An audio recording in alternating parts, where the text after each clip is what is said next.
September 1944. High above the skies of Borneo, Major Richard Ira Bong eased his P-38 Lightning into a shallow dive. The twin Allison engines roared in harmony, producing over 3,000 horsepower. Through the bulletproof windscreen, he scanned the clouds below for movement. Far beneath him, Japanese fighters were climbing desperately towards a formation of American B-24 bombers. They had no idea that one of the deadliest pilots in American history was already stalking them from above. What those enemy pilots could not know was that the quiet farm boy from Poplar, Wisconsin, now aligning his gun sight on their formation, had already destroyed dozens of enemy aircraft. By the end of the war, he would claim 40 confirmed victories, more than any American pilot before or since. His name was Richard Ira Bong, and this is his story. It is the story of how a mild, polite young man from rural Wisconsin became the most successful fighter ace in the history of the United States. How a pilot who once struggled in training became a precision instrument of aerial warfare, and how the perfect combination of natural talent, relentless discipline, and one of the most advanced aircraft of World War II forged a living legend in the skies over the Pacific. The journey to 40 victories did not begin with aggression or glory. It began with frustration, mistakes, and disciplinary problems. In California, early in his training, Second Lieutenant Richard Bong nearly ended his own career. While learning to fly the powerful P-38 Lightning at Hamilton Field, he performed unauthorized low-altitude aerobatics over the San Francisco Bay. He looped and rolled the aircraft in defiance of Army Air Force's regulations, stunts that might have thrilled onlookers but infuriated his superiors. When the report reached General George C. Kenny, commander of the 5th Air Force, the reprimand was immediate and severe. Yet, Kenny saw something unusual in the young man, a kind of instinctive control and spatial awareness that could not be taught. Where most officers saw recklessness, Kenny saw potential. Instead of grounding Bong permanently, he assigned additional training and close supervision. Kenny understood that Bong possessed qualities that separated good pilots from great ones: extraordinary depth perception, reflexes that reacted faster than thought, and calm focus even under extreme pressure. By September 1942, Bong joined the 49th Fighter Group, 9th Squadron, deploying to New Guinea with the 5th Air Force. The young lieutenant had limited combat experience. His opponents, the Japanese pilots, were veterans of years of war, men who had fought in China, the Philippines, and across the Pacific since 1937. On paper, the odds were stacked heavily against him. In December 1942, Bong flew his first combat missions above the steaming jungles of Buna, New Guinea. American P-38. Lightnings climbed through the clouds to intercept Japanese bombers escorted by Agile Zero fighters. For many, this was their first taste of combat, and for some, their last. But the P-38 Lightning was no ordinary airplane. Designed by Lockheed engineer Clarence Kelly Johnson, it was a revolutionary twin-boom fighter with counter-rotating propellers, 450 caliber machine guns, and a 20mm cannon mounted in the nose. Its speed exceeded 400 miles per hour, and it could climb higher than almost any Japanese aircraft. The Zero could outturn the Lightning in a slow dogfight, but Bong quickly learned the key lesson of survival: never turn with a Zero. Use the Lightning's advantages: speed, altitude, and concentrated firepower.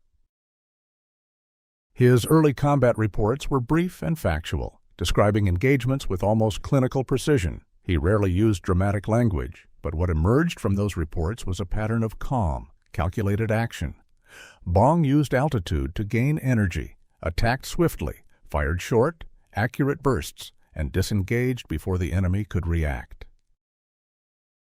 His nose-mounted weapons created a devastating cone of fire. When an enemy aircraft drifted into that zone, it was usually destroyed in seconds. By mastering the Lightning's strengths and avoiding its weaknesses, Bong began his rise from novice to ace. The P-38 was a technological marvel, but also a dangerous machine. Its twin-turbo superchargers were temperamental, and the aircraft could suffer from compressibility, a deadly aerodynamic effect that caused loss of control in high-speed dives. Dozens of pilots died, learning its limits. Bong learned them faster than anyone. He studied the Lightning's behavior, experimented carefully, and developed tactics that pushed the aircraft to its edge, but never beyond it. By early 1943, he had multiple victories and a reputation for incredible marksmanship. Unlike many pilots who sprayed long bursts of fire, Bong fired in short, precise intervals. His gun camera footage revealed consistent, disciplined patterns, patient stalking, perfect positioning, a brief firing pass, and a clean breakaway.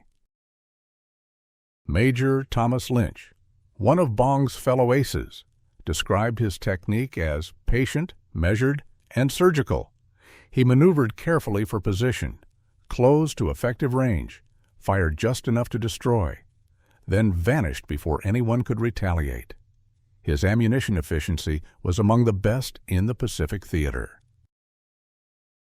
The secret was deflection shooting, leading the target to where it would be, not where it was.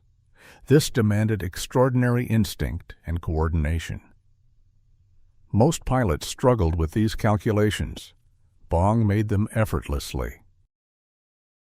By the summer of 1943, over the skies of New Guinea, Bong's score rose quickly.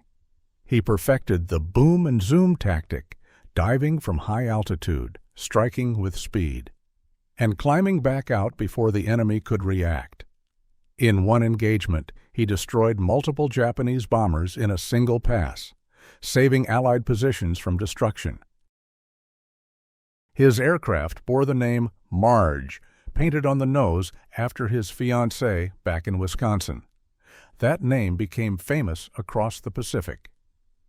By the end of 1943, Bong had 21 confirmed kills and was one of America's top aces. General Kenney awarded him the Distinguished Service Cross and ordered him home for a war bond tour. But Bong was not built for speeches or parades. He asked to return to combat, and by early 1944, he was back in New Guinea, now flying the improved P-38J Lightning.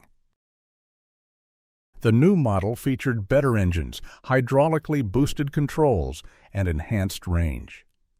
Japanese forces, by this time, were suffering heavy losses. Their best pilots were gone, replaced by rookies with minimal flight hours. The balance of skill had shifted dramatically. Bong continued to refine his tactics. He led formations with discipline and patience. His principles were simple and effective: maintain altitude, control energy, strike fast, and avoid turning fights. Use the Lightning's strengths, not the enemy's.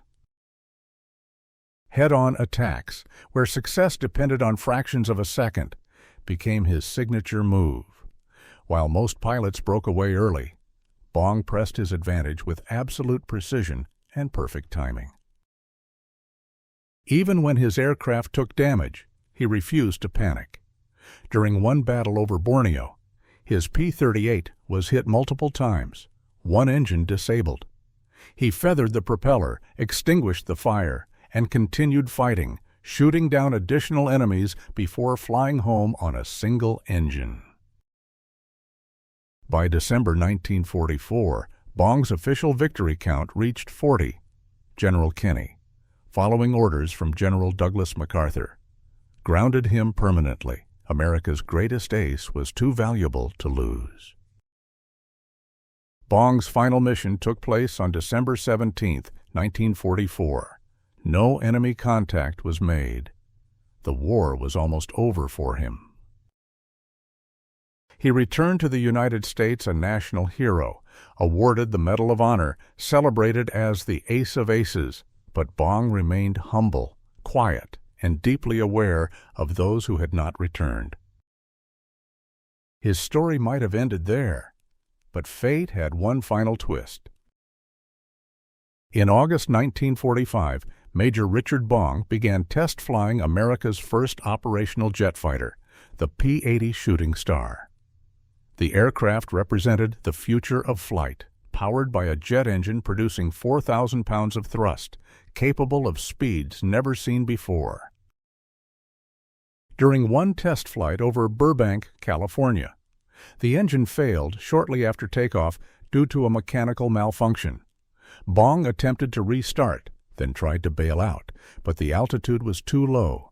His jet crashed, and the young pilot who had survived 200 combat missions was killed instantly. He was 24 years old. On that very same day, an American B-29 dropped the atomic bomb on Hiroshima. The headlines of the new atomic age buried the story of the young man who had been the best fighter pilot in American history. 80 years later, Richard Bong's record of 40 confirmed victories still stands. It will likely never be broken. Modern air combat is fought at distances where pilots may never even see their opponents. The close-range, nerve-to-nerve duels of the Second World War are gone forever. Bong's legacy is not only in numbers, but in the lives he saved, the bomber crews he protected, the ground troops who received his support, and the tactical methods he helped create, methods still studied by fighter pilots today. His precision gunnery and deflection techniques became part of official training manuals. His combat reports were used to teach new pilots how to think, how to anticipate, and how to survive. Today, at the Richard Dray Bong Veterans Historical Center in Superior, Wisconsin, visitors can see his Medal of Honor, his flight logs, and a restored P-38 bearing the name Marge. His commanding officer, General Kenny, once wrote, "Bong made combat look effortless. He fought not with aggression, but with precision and consistency. He made perfection seem simple." The jungles of New Guinea and the skies of Borneo are peaceful now. The wrecks of enemy aircraft are long gone, reclaimed by time and nature. But Bong's record endures, unchallenged, unmatched, and unforgettable. He was the quiet farm boy who became a legend, the pilot who proved that skill, discipline, and calm execution could triumph over chaos and fear. The ace of aces, Major Richard Ira Bong, whose 40 victories, 200 missions, and flawless technique remain the benchmark for aerial excellence. His story is a reminder that true mastery is not born from recklessness, but from precision, patience, and unwavering courage.